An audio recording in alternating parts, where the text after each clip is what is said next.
You're just a middle school graduate.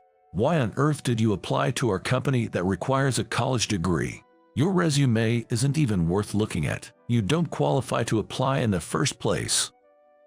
At the final interview of a top-notch company, the interviewer, to my astonishment, was a national university graduate who had looked down on me since middle school. Middle school dropout and PUA, you're definitely not getting hired. Anything last to say. The sound of paper tearing echoed in the interview room. He had ripped up my resume. I was momentarily taken aback, but then I smirked and retorted, "Good luck with your job hunting starting tomorrow." Huh? The interviewer looked confused. Right, he wouldn't understand now. But by tomorrow, everything will be revealed, and he will be plunged into despair. I'm nervous. My name is James. I had come to interview at a company, dressed in a suit. The company owned its own building in a prime location in front of the station, a major corporation indeed, and I was overwhelmed by the imposing building. I entered nervously and solemnly completed the reception process. It felt fresh to enter with a student mindset. But my school days were far from good. I never went on to high school. I was what you'd call a middle school dropout. I was a truant due to harassment and insults from classmates, making me unable to attend school. I reminisced about those days, going back in my memories. I'll never forget the daily harassment from classmates. Creepy and gloomy, that's you, James. Don't look this way. The one at the center of it all was Michael, who harassed me. His grandfather was a city councilor with considerable influence, so he always thought highly of himself. Michael had many followers, and everyone looked up to him. While I, on the other hand, was considered gloomy and overate as a stress relief, making me chubby back then. As a result, I was often picked on and harassed by my classmates because of my body shape. "Hey, fatty, move, you're in my way. Does it smell like pig here to anyone else? It stinks." Michael's followers snickered and made such comments as they looked at me. I remember how Michael seemed to enjoy all this as if it were yesterday. But I had good grades and once scored 100% on a test. Mr. Davis was delighted as if it were his own achievement. "James, you got 100% on the test again. Everyone should take a page out of your book." Mr. Davis, what's that about? A special treatment for James. Like we could study better than James anyway. Stop making excuses and study. This only garnered resentment from my classmates, and I became increasingly ostracized. Michael, particularly, seemed to despise me for not trying to ingratiate myself. Must be nice for him. No dad at home, all the freedom he wants. I'm jealous. Maybe he's actually a mama's boy because he's so lonely. The fact that my father had passed away became another source of their mockery. After all the harsh words and harassment, I increasingly withdrew and eventually stopped going to school. My mother tried to protect me by appealing to the school, but being the son of a local influencer and having a good facade, the teachers believed Michael. Indeed, there was not a single life for me at school. Not even the teachers. "You've done nothing wrong, so don't blame yourself," my mother would say, respecting my wish not to go to school. She took me out to lift my spirits, brought me to her workplace, and let me do some simple chores to build my confidence. I can't express how much that saved me. I am immensely grateful for how my mom handled things back then. Now, years later, thanks to my mom's support, I am working as an office clerk at a small firm. The reason I'm interviewing now is because the firm is dissolving, and I was referred for this interview by the director. While waiting in the lounge, feeling jittery, a man noticed my nerves and struck up a conversation with me. "Are you here for the interview today too?" Yes. Does that mean you are as well?" "Yes. It's weird how interviews make you tense, right? My name's David." "I'm James. Let's both do our best." In the waiting room, I was approached by a new grad named David, and thanks to him, I felt a bit less nervous. Then, David glanced around before leaning in to whisper, "But this company, while its operations are appealing, there's buzz on social media about the interviewers being quite domineering. Is that so? Sorry to interrupt your whispering, but I can hear everything. I'm Jake, nice to meet you." "Nice to meet you too." The other applicant, apparently with exceptional hearing, was named Jake. This approachable guy joined our conversation and explained that a friend of his was almost intimidated during another day's interview. The more I heard, the more anxious I became, but I tried to shake it off by asking them for more details and taking notes. "Notes? Are you using them for the interview?" "Yes, I thought they might be necessary. So, I have a suggestion for both of you." After I finished explaining my proposal to them, who tilted their heads in confusion, I handed them something. After I finished explaining my proposal, they both nodded in agreement and tucked something into their pockets. And with nerves running high, the interview began. The interviewer was alone, and I recognized his face. He was Michael, a classmate from middle school who used to bully me. Upon recognizing me, Michael immediately sneered in an unpleasant manner. He seemed to enjoy the situation. He was the same as during the days he bullied me. "Isn't that James, the middle school dropout? Long time no see. What have you been doing since then, eh neat?" As soon as I sat down, Michael mocked me, but I remained calm. Meanwhile, Michael, thinking he was superior because he graduated from a public university and was a rising star in the company, bragged about eventually succeeding his grandfather as a politician, talking non-stop about things no one asked. "Hey, are you listening? You're still the quiet type, huh?" "Of course, I'm listening. Please, continue." Michael seemed displeased with my quiet demeanor. Not wanting to pour fuel on the fire, I encouraged him to keep talking. Taking this as a cue that I wanted to hear more, Michael, now in a good mood, continued his story. As the interview neared its end, Michael, smirking again, asked another question. "Why would a high school dropout apply to our company, which requires a college degree? It's written in my resume, if you'd kindly take a look." "Why would I bother looking at your resume? You don't even qualify to apply." In response to my calm reply, Michael, perhaps in defiance, picked up my resume from the desk and, in the next moment, tore it to shreds. "High school dropouts are disqualified. Anything else to say?" As my torn resume fluttered down, Michael grinned at my shocked reaction. But my shock was only because I hadn't expected my resume to be torn up. This whole situation was within my expectations. Calmly standing up, I gave Michael a refreshingly insincere smile and said, "Good luck with your job hunting starting tomorrow." Michael, completely taken aback by my unexpected response, remained in shock as I left the room. The next day, I was on my way to the company I visited yesterday with my boss, Ethan. "He's an old classmate of yours, isn't he? Don't you actually want to avoid seeing him?" Ethan, who knew about my past, said this out of concern. But I shook my head. "It's a matter of professionalism. I won't be selfish. Besides, I'm not who I was back then. I want to teach Michael a lesson." "You would be a formidable enemy." Initially, Ethan seemed a bit intimidated seeing my smile, but he ended up praising me for being a reliable subordinate. Despite being such a dependable boss himself.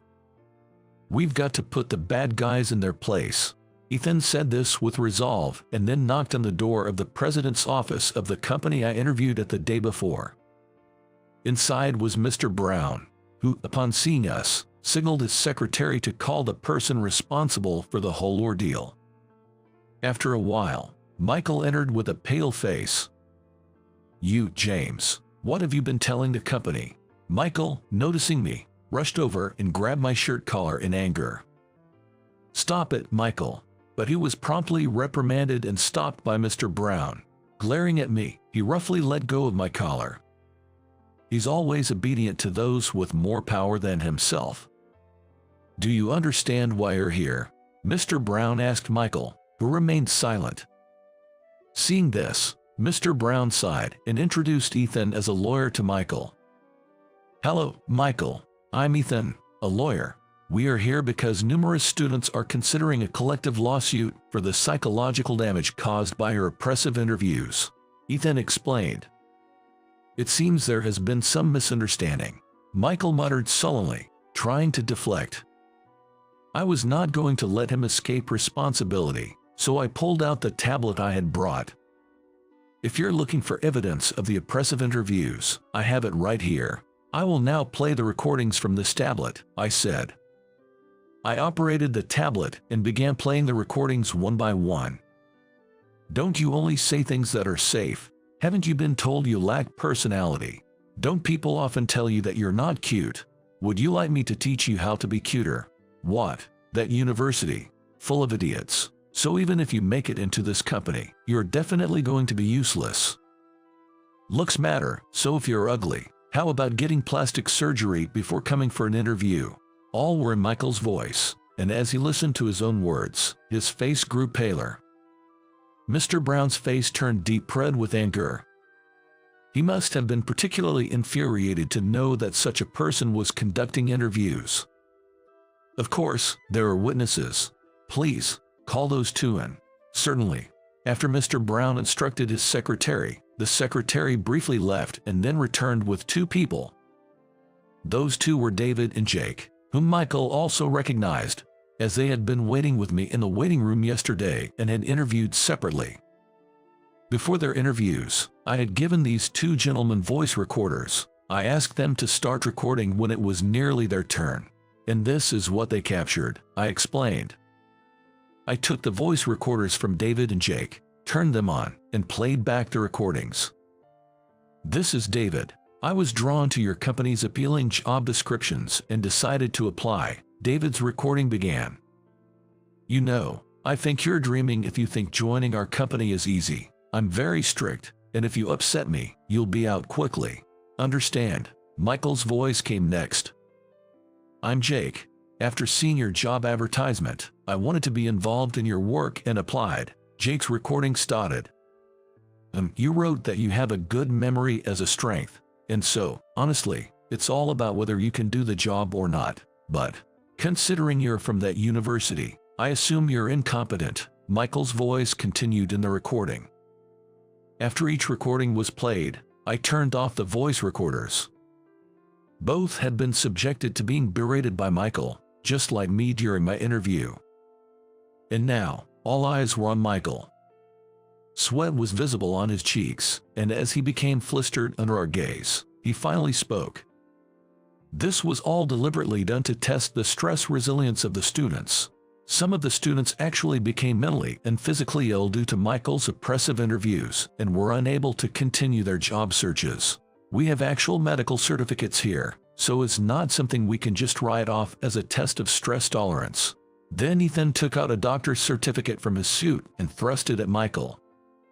However, Michael snatched the certificate from Ethan's hand and, just like he did with my resume, tore it up. He tore it up, as expected.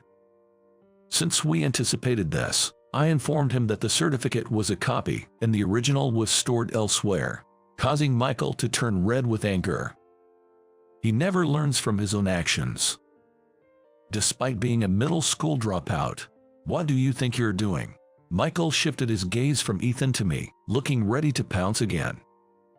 You seem to be under a misconception, so let me clarify. I may have dropped out of middle school, but I graduated from university. What? What are you talking about? Did you lose your mind? Michael, unable to comprehend what I was saying, tilted his head and laughed. It's no wonder your poor brain can't grasp it. In fact, after dropping out of middle school, I had taken a high school equivalency exam.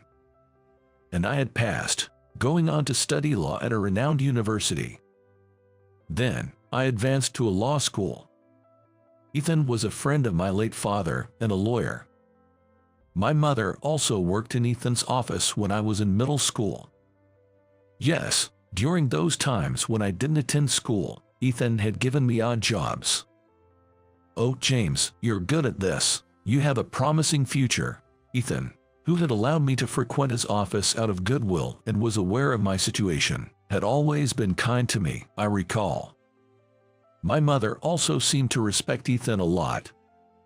"Keep it up, James, you can pass." And so, with Ethan's encouragement, I underwent legal training at his office this year and successfully passed the final exam.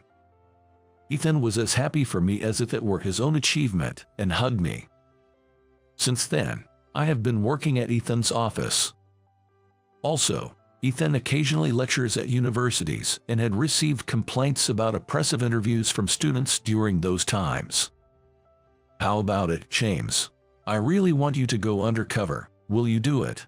"Me, I'm not sure I'm confident enough." "Don't worry. All you need to do is go for the interview and record it with a voice recorder. By the way, here's the information about the interviewer. This is..." I was shocked when I saw the interviewer's document. The name section read Michael, and although he had grown, it was unmistakably the face of the person I knew. "Ethan, please leave this job to me." "Oh," suddenly feeling motivated. Is it someone you know by any chance?" Ethan asked tentatively, and when I answered with obvious displeasure, he started to get concerned and tried to call off the job, which made me inadvertently laugh. Ethan's reaction at that time was quite amusing. Yes, the person listed in that document was undoubtedly Michael, who had bullied me back in middle school. Due to a few students deciding to sue after being subjected to Michael's oppressive interviews and my own willingness, I, who would not seem out of place attending an interview, decided to go for it. Ethan and I have known each other for a long time. When he came to our company asking to investigate, I was surprised, but I agreed because such oppressive interviews should not be happening. Mr. Brown and Ethan knew each other, and they had explained everything beforehand, cooperating with my infiltration. Upon hearing this, Michael's face grew even paler. "The company must take responsibility for this matter. We intend to compensate the victims who suffered from Michael's oppressive interviews. Of course, Michael will also be held accountable. We will seek damages from Michael." Moreover, Mr. Brown announced disciplinary dismissal to Michael for causing significant damage to the company. "But Mr. Brown, I didn't mean any harm. I was really just trying to measure their stress tolerance. Was it not rather a way for you to relieve your own stress? Besides, it seems you have been under considerable stress from gambling, haven't you?" Michael, in his private life, was known to be a gambling enthusiast, pouring money into gambling. Apparently, he was often irritable the day after losing at gambling, and it seems during those interviews, he took out his frustration on the interviewees. "Mr. Brown, it wasn't intentional. Please forgive me. If I forgive you here, I'm afraid more victims will emerge. I'm sorry, but I can't compromise my decision." "No way." Michael begged Mr. Brown, but his resolve was firm and unyielding. Intentional or not, some actions are simply inexcusable. I wish Michael would understand that. "Ethan, I think I'd like to formally request you for this case." "In that case, what about involving James? He was the one who went undercover for this investigation. If Mr. Brown agrees, I would like to recommend him." "Of course, that's fine. If you say so, then I can leave it to James." "Leave it to me, Mr. Brown," I replied with determination, ready to fulfill the task given to me. Michael was still shaking his head in disbelief. He really can't accept the situation. "Should we also sue for defamation and insult, as I have suffered mental and physical distress?" "You don't look distressed at all, and there's no way I could lose to someone like James." "Shall we proceed with the formalities then?" "My grandfather won't allow it." With a childish parting shot, Michael fled the president's office. We were utterly astounded that he, nearing 30, was still trying to rely on his grandfather, a city councilor. Our investigation revealed that Michael had gotten into the company through his grandfather's connections. And due to that, he had been acting as arrogantly as he did in his student days. Once in the HR department, he turned his arrogance towards the students. The company had been concerned about its reputation among job-seeking students, but at the time, there had been no evidence. That's why I had asked David and Jake, who interviewed on the same day as me, to cooperate under the guise of a proposal, secretly carrying voice recorders in their pockets. As expected, the recordings of his abusive language during the interviews served as evidence, leading to this lawsuit. I never imagined that one of us interviewing together would be a lawyer. Do you really have a lawyer's badge or something? As soon as we left the president's office, David and Jake bombarded me with questions. It seemed it was their first time meeting a lawyer, and they looked at me with eyes shining with admiration. Of course, here it is. Wow. I showed them the lawyer's badge that I had been hiding during the undercover operation, and they cheered. With that exchange earlier, lawyers are really cool. I should have aimed to be a lawyer too. Given how the interviewer was, I'm not sure if I would have passed. Mr. Brown said he had installed surveillance cameras in the room during the interviews and recorded everything. He'll review the footage and inform you both of the results later. That's a relief. Seeing David and Jake visibly relieved made me feel somewhat apologetic. Despite being part of the investigation, I deeply apologized to them for any anxiety caused. I'm really sorry for involving you two without revealing my identity. It must have made you anxious. What are you talking about? If James hadn't gone undercover, only the interviewer's perspective would have prevailed, and we'd be out of luck. Exactly. We would have been unfairly rejected for sure. You really saved us. Hearing them say that made me feel that the undercover effort was worth it. Seeing their happy faces, I felt reassured that we had prevented further victims. Since we're all here, how about we go for lunch together? That sounds good. James, will you join us? I'd love to. I checked my watch for the time and, seeing that I had enough before my afternoon tasks, agreed and exchanged contact information with them before heading out for lunch. It felt like making new friends, which was surprisingly pleasant. Their friendly demeanor made me naturally smile. Later on, I received a call from Mr. Brown informing me that David and Jake were successfully employed, and Michael was officially fired. When I relayed the news to them, they were thrilled. And again, they expressed their gratitude, so I emphasized that it was their own abilities that led to their success. But I could tell they were overjoyed about being hired. They even invited me out for drinks sometime, and I was looking forward to it. Meanwhile, Michael hadn't shown up to the company since storming out of the president's office. I heard his parents handled various procedures with the company on his behalf. I wondered why he didn't take care of it himself, but since the company had made its final decision, I decided not to dwell on it. Michael got fired from the company. Of course, it's so refreshing. Apparently, due to his arrogant behavior, no one in the company regretted Michael's departure. The atmosphere in the office has improved significantly. I'm really glad I entrusted this to you, James. Thank you again. Mr. Brown expressed his gratitude over the phone. I could almost see his relieved face. Just when I thought all was resolved, the next day Michael and his grandfather, Charles, came to the office. The next day, Michael and his grandfather, Charles, visited the office. I've heard there's a lawyer named James here. I'd like to meet him to discuss my grandson's trouble. Charles, dressed in black and with a robust man, called for me. I was on guard for anything, but then Charles deeply bowed to me. My grandson has done something inexcusable.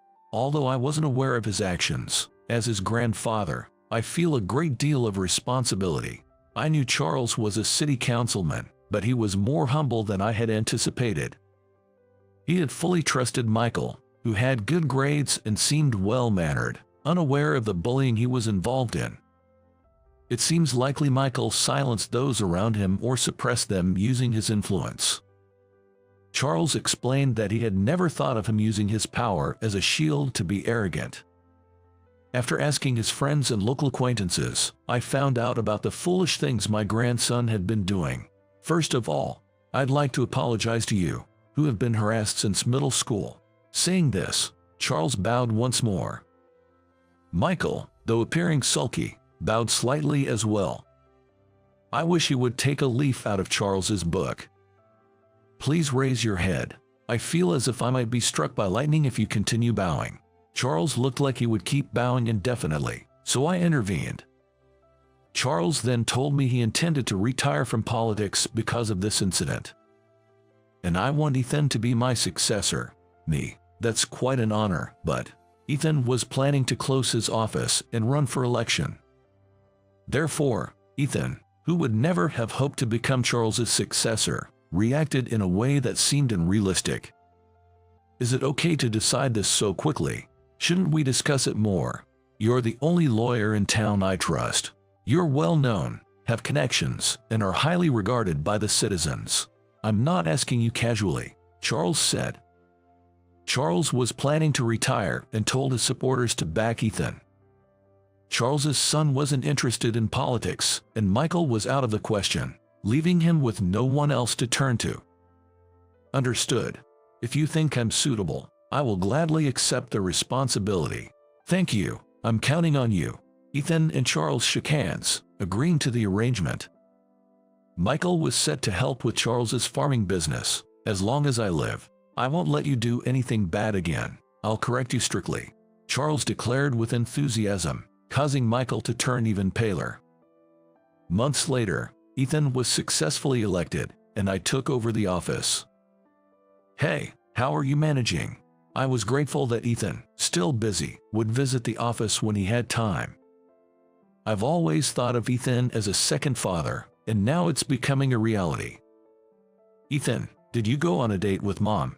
What are you grinning about? Is there something wrong with that?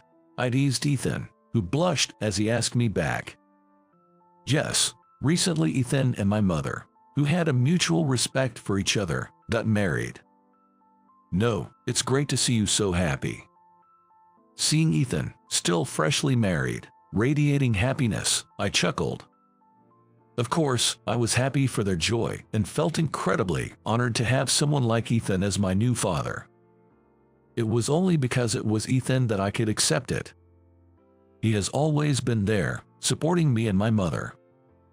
Even during my middle school days, when I faced bullying, he helped through my mother. When I gave up on going to high school, it was he who encouraged me and suggested I take the GED. I realize I will always look up to Ethan. On the other hand, Michael seems to have had his share of struggles, taking over the family farm. Since Charles retired from the city council, he's been under strict surveillance, hardly able to gamble, play, or even go out drinking as before. I heard rumors that his old classmates, once part of his circle, don't even give him the time of day now. When I went to a reunion, the thought of those middle school days made me feel sick. But now, with Michael gone, those who followed him look at me, now a lawyer, with respect. They were all under Michael's thumb back then. I really owe you an apology, they'd say. James, I'm really sorry, they'd add. Hey, if you don't mind, give me your contact. Let's go out for drinks sometime, they suggested. I, who had accepted their apologies for the past bullying, ended the reunion on good terms with my classmates. Despite the hardships, I'm glad I persevered. Even the times I couldn't attend school in middle school, I don't see it as wasted. It's because of those painful times that I now want to be an ally to the weak and the hurt. Undoubtedly, all these thoughts and aspirations are thanks to Ethan. And so, I aspire to be a lawyer who can empathize with people, just like Ethan.